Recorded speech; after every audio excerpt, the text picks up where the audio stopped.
Daily current news में अभी की खबर है, आपको मिला राष्ट्रीय पार्टी का दर्जा। हाल ही में भारत निर्वाचन आयोग यानी ईसीआई ने आम आदमी पार्टी यानी आप को राष्ट्रीय दल के तौर पर मान्यता दे दी। इसके अलावा 3 दलों से राष्ट्रीय पार्टी होने का दर्जा छीन लिया गया है। ये हैं राष्ट्रवादी कांग्रेस यानी एनसीपी, तृणमूल कांग्रेस यानी टीएमसी और भारतीय कम्युनिस्ट पार्टी यानी सीपीआई। आयोग का फैसला 2014 और 2019 के लोकसभा चुनावों तथा 2014 के बाद से 21 राज्यों के विधानसभा चुनाव पार्टियों के प्रदर्शन की समीक्षा पर आधारित है। इसके साथ ही देश में अब 6 मान्यता प्राप्त राष्ट्रीय दल हैं। भारतीय जनता पार्टी यानी बीजेपी, कांग्रेस, बहुजन समाज पार्टी यानी BSP, Communist Party of India M यानी CPI M, National People's Party यानी एनपीपी और आम आदमी पार्टी यानी आप। आइए अब जानते हैं कि कैसे मिलता है राष्ट्रीय दल या पार्टी का दर्जा।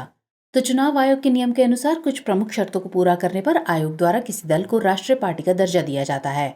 आयोग के राजनीतिक दल और चुनाव चिन्ह 2019 के अनुसार एक राजनीतिक दल को एक राष्ट्रीय दल माना जाएगा यदि वो 4 या अधिक राज्यों में मान्यता प्राप्त है या उसके उम्मीदवारों को पिछले लोकसभा या विधानसभा चुनावों में किन्हीं 4 या अधिक राज्यों में कुल वैध वोटों का कम से कम 6% वोट मिले हों और पिछली लोकसभा चुनावों में उसके कम से कम 4 सांसद हों या उसने कम से कम 3 राज्यों से लोकसभा की कुल सीटों में से कम 2% सीटें जीती हों।